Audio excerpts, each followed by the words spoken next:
It's grimy, it's gritty, it's not very pleasant smelling. And it's just generally a tough stretch of the canal to do on your own. Right, this is the last lock, right by Great Ancoats Street. And I've had enough. And I've had enough.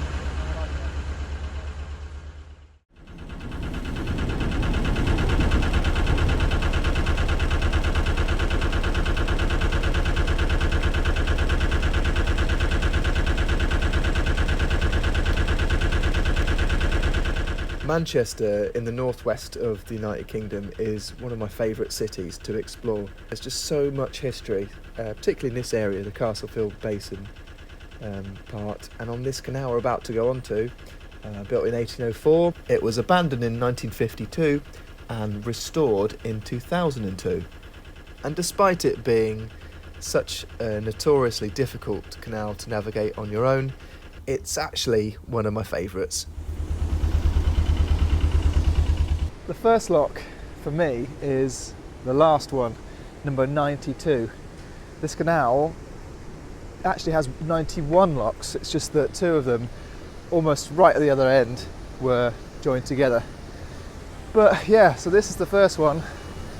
There's a lot of water in here, so I hope that's a good sign, because this is one of the problems with this canal, water management.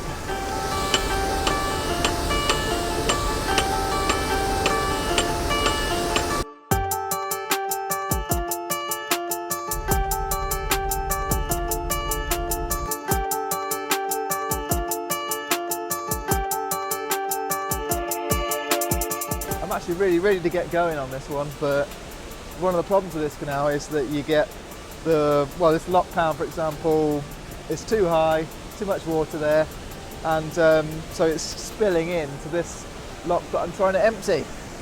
But I just realised my biggest challenge with these locks is actually filming whilst I'm doing them, because it's pretty tricky. One hand I've got on the camera here, and the other hand I've got on the windlass. Not particularly safe.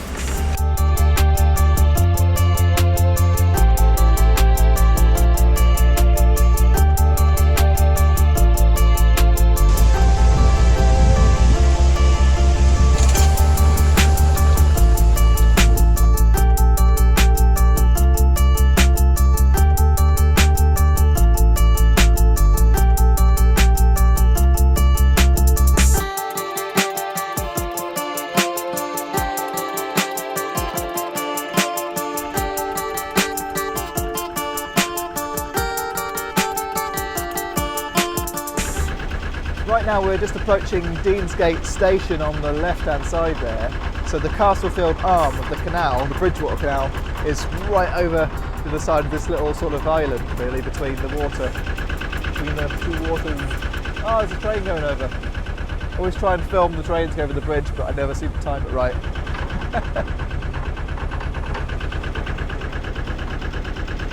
Right, here we go, into Deansgate Tunnel.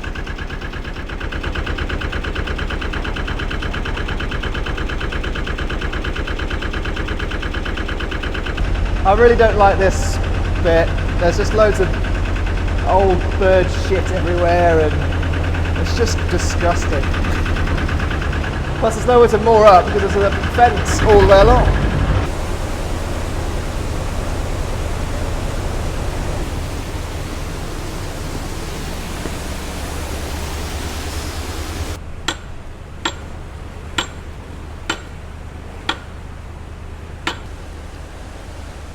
On this lock, we've got some of these, I don't know, like winches to assist with the lock opening, the gate opening, and it's because the normal lock size would have gone too far out on both sides.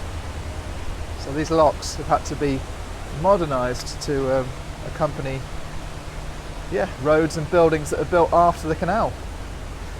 I bet you didn't know that, did you? Probably did, to be fair.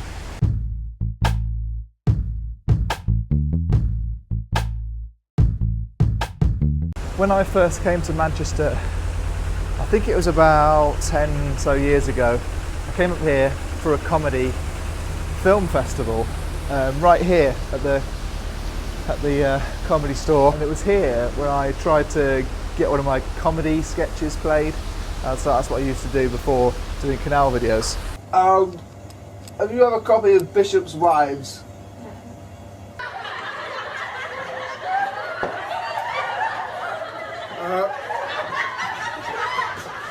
It's the lesser spotted warbling yodeler. If you are thinking of doing this set of locks yourself, the Rochdale 9, you got to watch out because it's very, very slippery.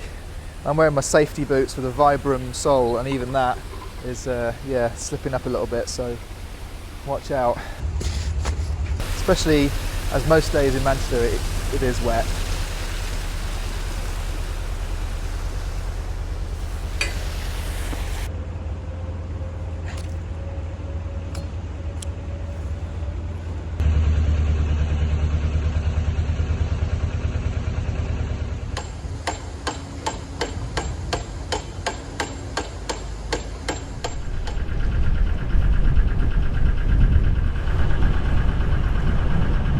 For anyone that knows their music and are fans of New Order and the Smiths and Happy Mondays, this is where the Hacienda Club was. It's been knocked down and they built apartments in its place, but this is where it was.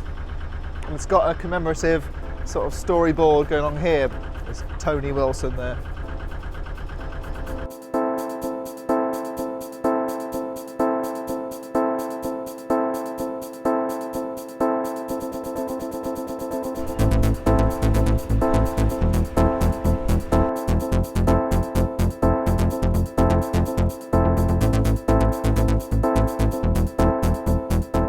Gone through lock 89, so I've done 4 locks today in 2.5 hours, just to give you an idea of the time that's just passed.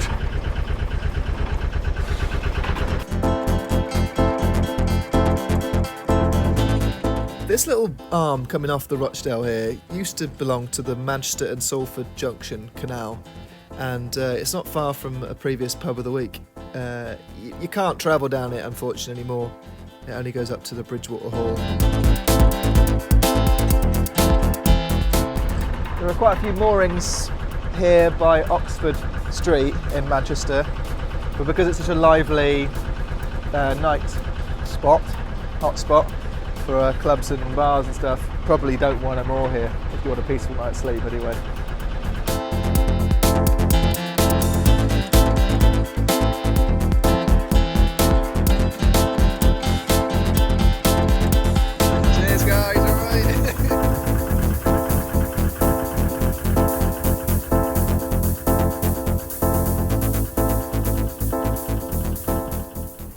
Alan Partridge fans might be interested to know that this is the section of the canal where in Scissor Dial he's talking about the working class. So this is, yeah, just walking down this bit here.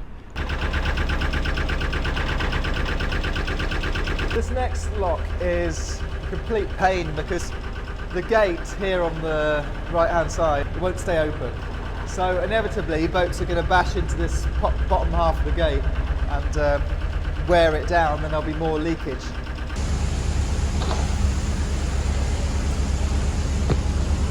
This is one of the highlights of the Rochdale Canal, and that is that we are right alongside Canal Street. That's where all the boat families and working boats used to come through, and all these shops and businesses we set up just for them. Nowadays we've got all the gay clubs here, and it's really Naughty Lass's spiritual home, you could say, because the lass used to be a lad in that it used to be called Jacob. It is actually quite a tricky lock, this one, for boaters, because there's a lot of leakage coming from those gates there, and yeah, you just make sure you open both paddles and don't be lazy like I do sometimes. At the start of the year, the Canal and River Trust had made some substantial repairs to this lock, paying particular attention to the gates at the bottom end of the lock. At the top end of the lock, when I was travelling a few months beforehand, I almost couldn't get it open.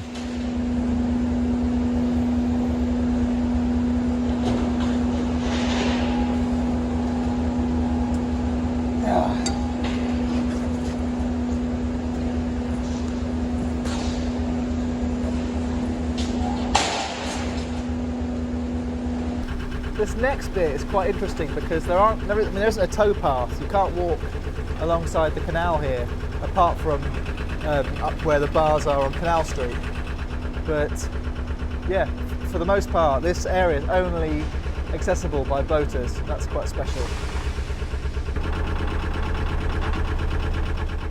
A lot has changed along this canal, and if you look closer you can see clues in the brickwork and the masonry of what's been done since it opened about 220 years ago. Canal Street is now much more famous for being Manchester's gay village, and all the clubs and bars along the side unfortunately mean that they have to put up extra fencing to make sure people don't fall in. Until just about a week ago, the whole navigation was shut at this point while they took out repairs on lock 86 just coming up. So hopefully this should be, you know, perfect, no troubles whatsoever. We'll see.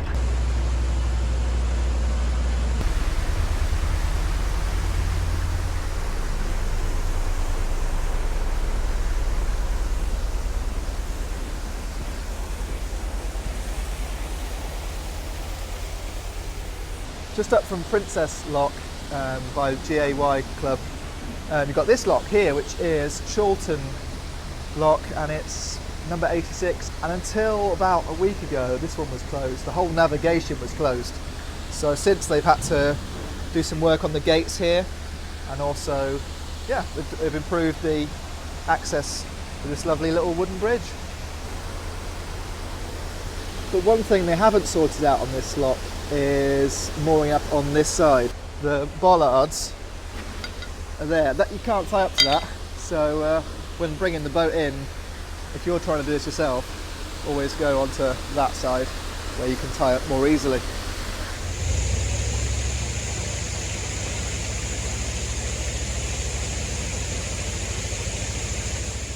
Unfortunately, nothing seemed to have been done about these ground paddles to let the water into the lock.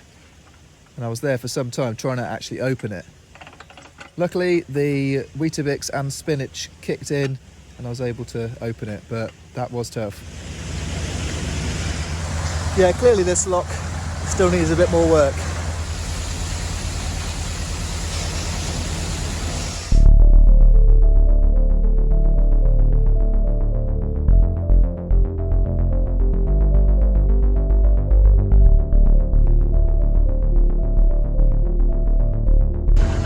Now it's time to go into the underbelly of Manchester. This is one of my least favourite locks ever. Lock 85 of the Rochdale Canal is unique because it's beneath this busy street right in the centre of Manchester, and it's got a Grade 2 listed structure in the lock itself. But I'm going to show you why it's not listed on many tourist guides.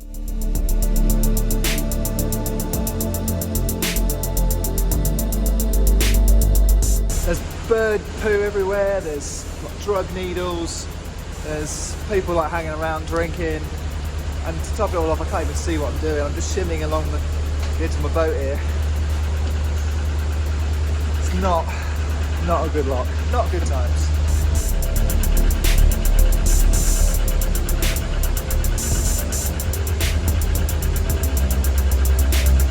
But anyway, right now we're underneath Manchester itself, so that's something, I guess.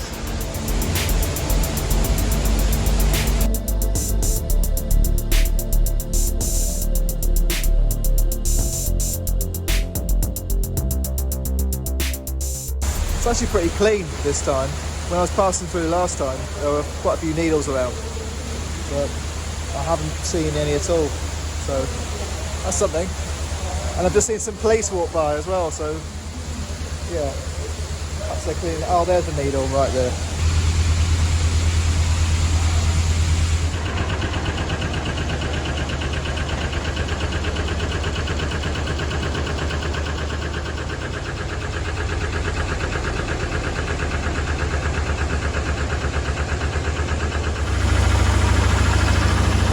It's really not easy for single-handers. I mean, I've got a moor up there, and it's so awkward. One thing about this stretch of the canal is it really does test your mental stamina. I think that's the right way of putting it. I'm not having a good time right now. If you were to asked me what I really felt right now, I'd say canal, narrow truss, everything, because it's just a nightmare. This canal is just problem after problem each lock, and just got people shouting and everything. It's just not a nice place to be.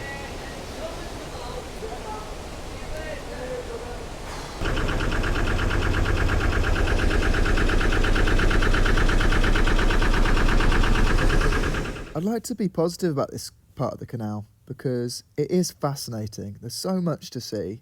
There's so many little areas to explore that are off the tourist track.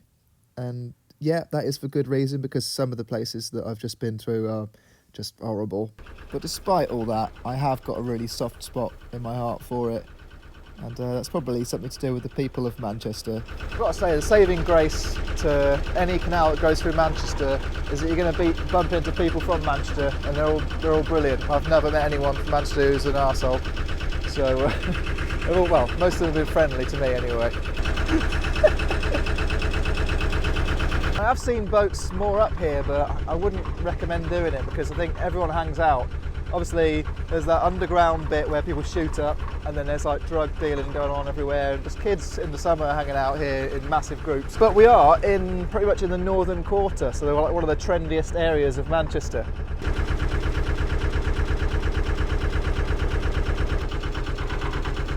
Forgot to say, this is Dulcie Street Junction, so round that way you can get to the Ashton Canal. And it's quite nice around there, quite good for mooring. There's a water point just before the first lock, I think. And there's plenty of mooring spaces around here, but I've seen it at night and I don't fancy it myself. Most people will be sensible enough to stop after 9 locks in the centre of Manchester, but I decided to keep going and take on 2 more, because I'm hoping on a pretty swanky mooring if I just keep going a little bit further. Unfortunately, the next lock seemed to be one of the trickiest of the day. Well, this lock doesn't even have anywhere to moor up. I could tie it against a tree, but that would cut the tow path off for everyone else. And on the other side, there aren't any bollards, so I don't know what you're supposed to do. So this lock is probably the worst. And that paddle doesn't even work, so I'm going to have to push the boat on the other side, and hopefully that paddle will work, and I can finally fill up the lock and get through. But it's just taking forever because of the state of the locks. So I've had to tie it around a I don't know, a table, whatever it is, a bench. Ridiculous. Oh. Right, fingers crossed this guy works.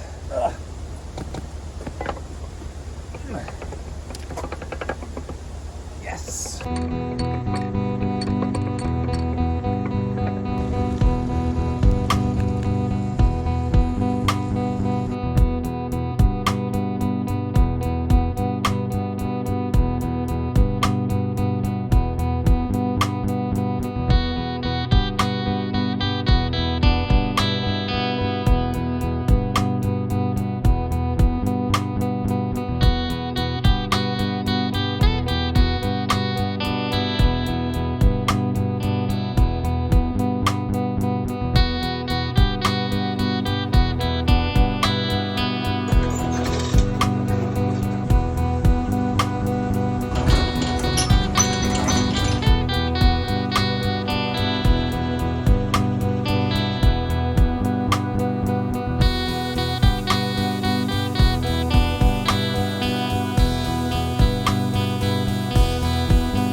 It would be very easy to miss this turning, but literally just round this corner is New Islington Marina, and that's where I want to stop and relax and hopefully get a beer.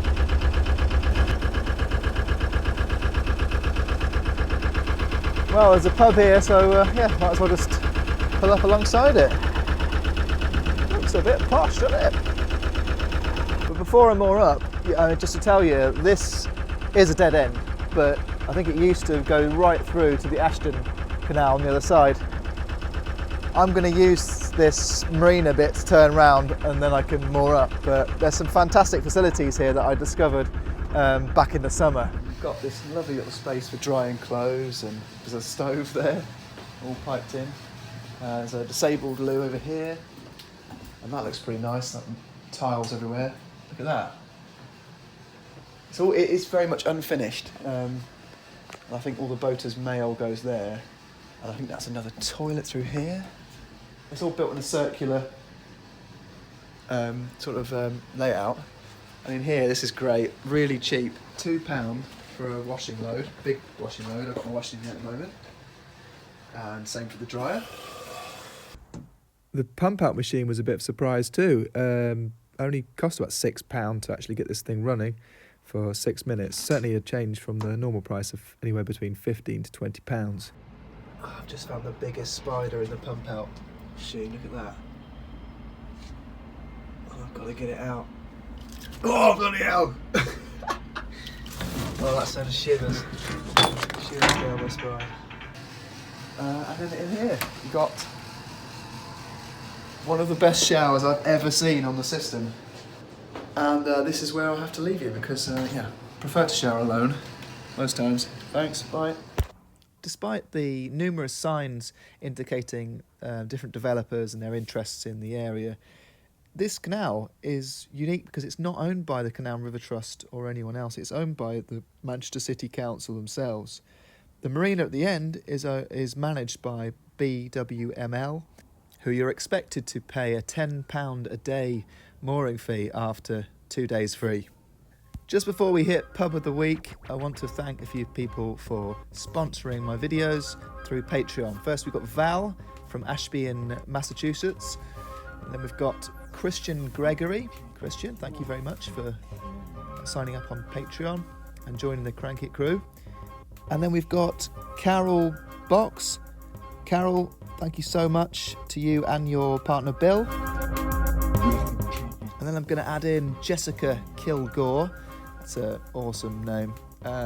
She's going in the logbook, as well as Dean Broccoli. Big shout out to you, sir. And then we've got perhaps the biggest shout out of all, because she works for the NHS, is one of my heroes at the moment, Bonnie Murphy. Thank you, Bonnie. Keep cranking it.